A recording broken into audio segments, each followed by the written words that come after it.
folks.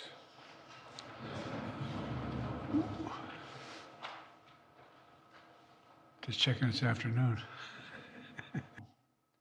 Additional, some remains of hostages who have been killed, and sets the stage for a political settlement that provides a better future for Israelis and Palestinians alike.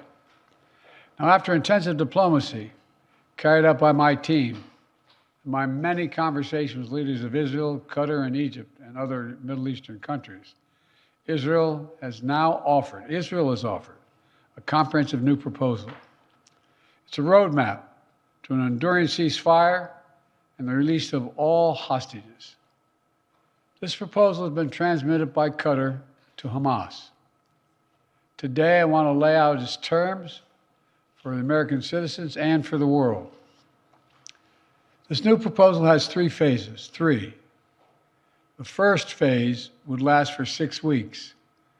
Here's what it would include: a full and complete ceasefire, a withdrawal of Israeli forces from all populated areas of Gaza, release of a number of hostages, including women, the elderly, the wounded, in exchange for release of hundreds of Palestinian prisoners. There are American hostages who would be released at this stage, and we want them home. Additional, some remains of hostages who have been killed would be returned to their families, bringing some degree of closure. As someone who just sent the U.S. forces to directly defend Israel when it was attacked by Iran, at this point, Hamas no longer is capable of carrying out another October 7th, which is one of Israel's main objectives in this war, and quite frankly, a righteous one. I know there are those in Israel who will not agree with this plan and will call for the war to continue indefinitely. Some are even in the government coalition. And they've made it clear they want to occupy Gaza, they want to keep fighting for years, and the hostages are not a priority to them. Well, I've urged the leadership in Israel to stand behind this deal, despite whatever pressure comes. Now, I'll be straight with you. There are a number of details to negotiate to move from phase 1 to phase 2. Israel could be part of a regional security network to counter the threat posed by Iran. All this progress would make Israel more secure, with Israeli families no longer living in the shadow of a terrorist attack. And all this would create the conditions for a different future, a better future for the Palestinian people. One of self-determination, dignity, security, and freedom. This path is available once the deal is struck. Israel will always have the right to defend itself against the threats to its security and to bring those responsible for October 7th to justice. And the United States will always ensure that Israel has what it needs to defend itself.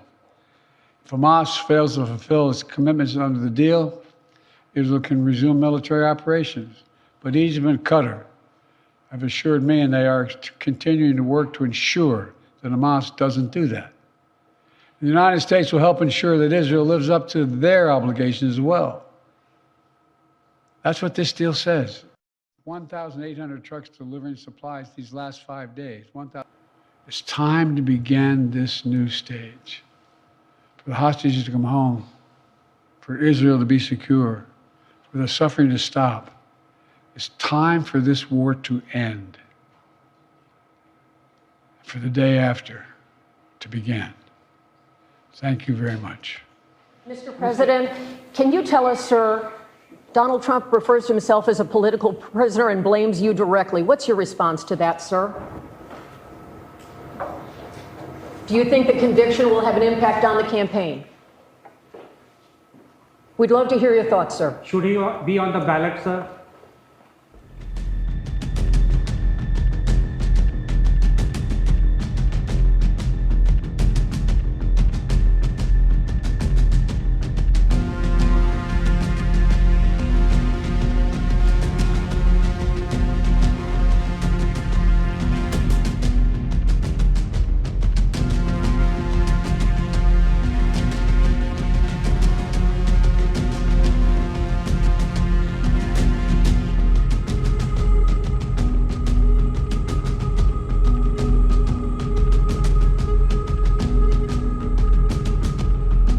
Well, it is an Israeli proposal, one that they arrived at after intense diplomacy with our own national security team and over at the State Department.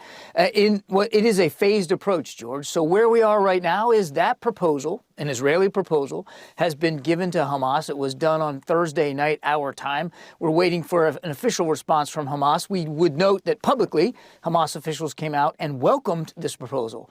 So what would we hope would happen is they would agree to start phase one as soon as possible. And phase one would allow for some hostages, the elderly, sick, women hostages, to get out over a period of 6 weeks. No fighting, more humanitarian assistance in. And while that's all going on, the two sides would sit down and try to negotiate what phase two could look like and when that could begin. But Hamas says yes, then Israel's going to say no? No, this was an Israeli proposal. We have every expectation that if Hamas agrees to the proposal, as was transmitted to them, an Israeli proposal, that Israel would say yes. Again, well, all you get in a yes right now, George, and it's not a small thing, but what you get is the start of phase one. So you get some hostages coming out, initial hostages, you get some calm, you get some more humanitarian assistance, maybe up to 600 trucks, and then the two sides can start talking about phase two. So Prime Minister Netanyahu's team, in fact, his foreign minister, again, just said that they welcome this announcement by the president and that they did, in fact, agree that this was their proposal. Of carrying out large-scale terror attacks.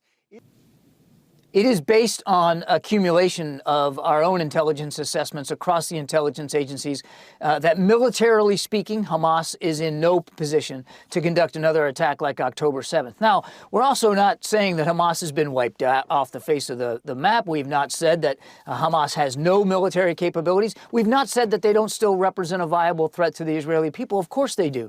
But they don't have the military capabilities to do what they did on the 7th of October. And so from a military perspective only, George, as President Biden said, the Israelis have accomplished most of their goals in Gaza.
זה עם כרמל, וביחד זה עם קרינה, וביחד זה עם איתן.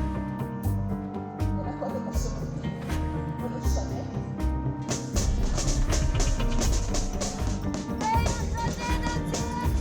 כן, כן, כן.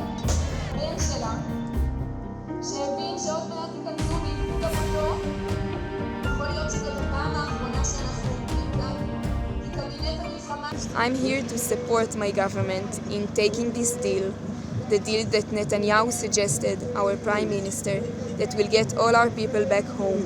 We are all here in support for the return of all hostages